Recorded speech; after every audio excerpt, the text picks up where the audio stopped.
This week's Rack of the Week has a good example of transitions. How do you transition from one group of balls or one area of the table to the next?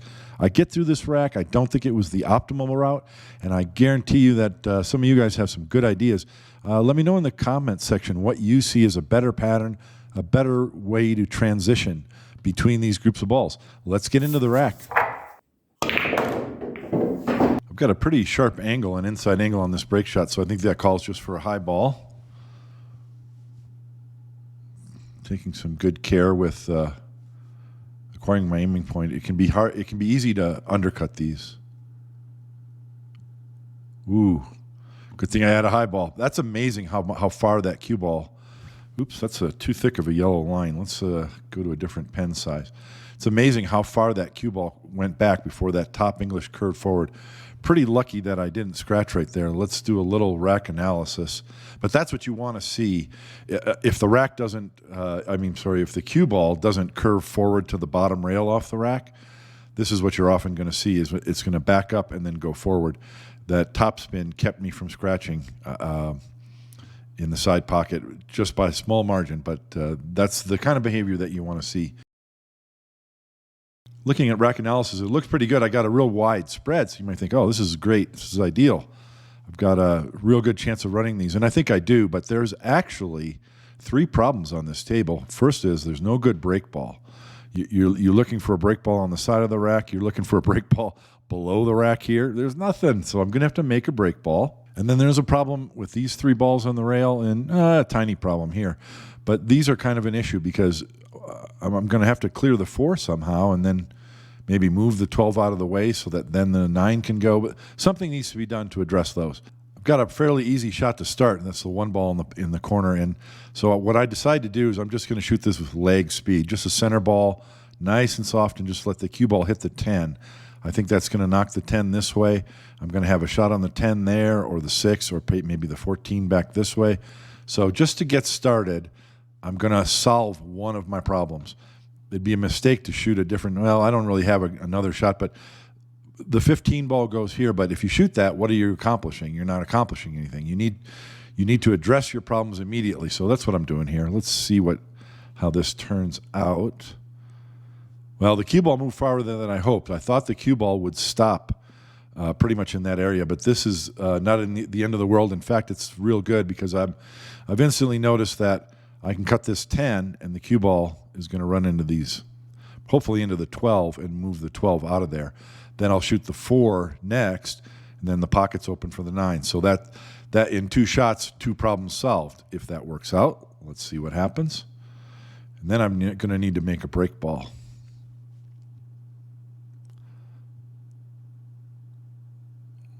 Okay, the 12 did not move out of there, but those 2 balls are both open to this pocket once the 4 ball is gone. Now, I would think that the 4 ball is the next shot because it is a blocker ball. So you're removing a blocker for these 2 balls. So I've accomplished something with my first 2 shots, and I need to accomplish something with this next shot. I'm going to shoot the 4. Really, there really isn't another shot to shoot. I mean, the 8 could go in the side, but what you could do is you could shoot the 8 in the side and let the cue ball go this way and try and knock the 3 or the 5 over here into break ball position. The reason why that's not a bad shot is because you've got your insurance ball this way on the 7 or possibly the 2 back in the side. So that's an option, but I choose to go the other way, which is the 4 ball and send the cue ball straight this way to try and make a break shot. Probably will have the 6 as an insurance ball. Definitely will have the 14 back this way as an insurance ball. So this is the 3rd shot, all with purpose. Each shot is accomplishing something that furthers the rack. And that's not bad. That's over a little bit farther than I would like. I'd like it closer to the rack, but this is very good. Very workable break shot, and I think I'm going to commit to it. So now I'm taking a look. Now the table is wide open, and this is the point where the title of this video comes from. It's transitions. How do you transition to get these different balls? So if this is, we'll start with the break shot, as you always do, and work backwards. Well, pretty obvious. I'd like to shoot this 8 ball in the side as the key ball. So what's my K2 ball? Initially, I thought to myself the 14 because you could shoot one of these balls, get a slight angle on the 14, pop off the rail, and you've got a shot on your 8 in the side. When you look at all the balls on the table, though, almost any of these will work as a key ball. Because let's say that the 2 and the 1 are the last balls remaining before the 3 and the 8. Well, they both go in this pocket. So you can use one to get on the other, and then you're right in this area, and you're on your 8 ball. Likewise, if the 12 and the 9 are the last 2 balls before the 3-8, either one can set up for the other, and then all you do is shoot one in and come off the rail over here, and you're on your 8 ball on the side. Same thing with these low balls. Shoot those in, you're on your 8 ball. Same thing with these balls on the side. You might have the cue ball here, you shoot the 13, go to this rail and out here, and you're on the 8 in the side. So in this instance, the K2 isn't a big deal. I'm going to be able to get on that 8 in the side no matter what. So what's important is transitions. If you notice, there's like there's 5 different groups of balls. I've got low balls into this pocket.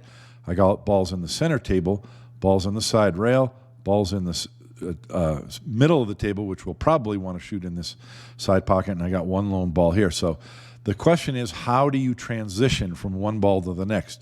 Do you shoot these in pairs? Do you shoot one, then go somewhere else and come back around for the other? How do you make it work? And I think the balls that actually are the hardest to get on well are the balls in the side pocket. That's a principle that comes up in 8 ball a lot. Everyone thinks, oh, that's the easy ball. Well, it's not so easy when you land short, and now you've got to send your cue ball all the way to the head rail and spin it down or do something fancy to get positioned on the next ball. So those are really the tricky ones, and that's what I'm thinking about. But I think, let's see I'm not sure which ball I go. Oh, I think I go to the 6 ball. And what I'm doing here is playing position on 3 balls. I just want the cue ball to come straight up table. So I'm either going to get a shot on the 7 right here, or the 5 here, or the 2 here. Yeah. That's kind of general position, but I think that'll work. Now I've got a shot on the 2, and I'm still thinking about getting on these side pocket shots. How am I going to work that? This looks like, oh no, looks like I'm going forward. Oh wow.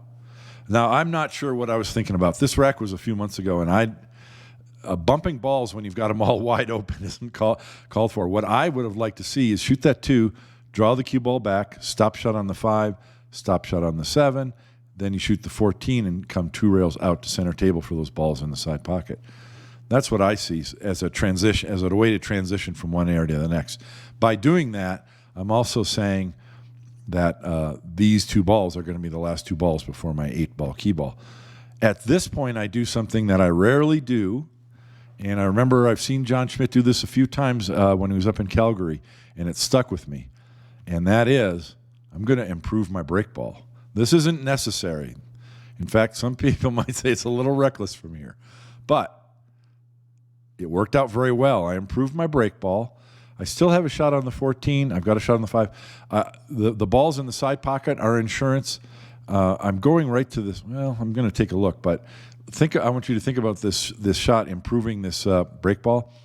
If the cue ball had hit the other side of the 3, maybe the 3 would have ended up here, and the cue ball would have been below it. Still got a ball to shoot. I still got my 14. And if the cue ball kind of stuck to it or stayed way down low, I could shoot the 8 in the side. So I still think that was a good shot. I think that was an advanced shot. I'm a little bit nervous about it, but it worked out well. At this point, thinking about your transitions, and I've mentioned that these 2 are the tougher balls to get to. I disagree with my next shot. I think the 13 in the side is the next shot. You can shoot the 13 in the side and either draw back for the 15 or roll forward to get one of these balls. Then you go 13, shoot one of these, shoot the 15, shoot the 9, and then you're playing you're eliminating these balls, and one of these balls into this corner lets you transition over here to shoot the 5. You can get any kind of angle on this 5, and it's easy to get on that 14 to use as your key ball, a K2 ball to get on the 8. Lots of spaghetti there, but I hope that made sense. Get rid of these 4, and then go 5, 14, 8. I think that's probably something along those lines is probably the best pattern. I don't choose to do that. It gives me a little bit of trouble. See, I'm looking at sometimes it can be hard when you have the balls are so wide open. You have so many options. I could shoot the 8 ball now, for crying out loud. But I decided to go for the 14 because what I decided was, see how easy it is to get out of control? See how easy it is to get out of line on those balls in the side pocket? That's the reason why you got to have a much more reliable positional route to get those balls in the side pocket. As you can see, now I've got to shoot my key ball because I totally messed that up. Much better, I think. The reason why I shot that is I disliked the 14 ball way down here as a key ball for the 8. You got to land somewhat straight so you don't get. Anyway, it was a little bit tricky. Any of these balls could have worked, as I mentioned, but I decided to not use the 14, and that's why I chose it instead of the 5. But it caused some trouble, so that was not a good transition. Now, if my speed control was better and the cue ball stopped here, we wouldn't be having this discussion. But I think this is an important lesson that shows how hard it is sometimes to land good on those side pocket break shots. So I automatically went to the 8. That's the easiest shot. I could shoot the 15, but where's my cue ball going? I mean, I guess it's going to go down here, and I can play position like this maybe, but that's a little less reliable. I'd rather have my cue ball on a string. I don't want my cue ball flying around. With the 8 ball, it's just a stop shot, and I'm on either the 5 or one of those 2 balls in the side. So now so now that I've shot the 8 ball, I've lost my key ball. So what now? You've got to decide what's your key ball. How are you going to get on it? What transition are you going to use to get to it? And how are you going to transition to the break shot? So I think this is the best key ball now that the 8's gone.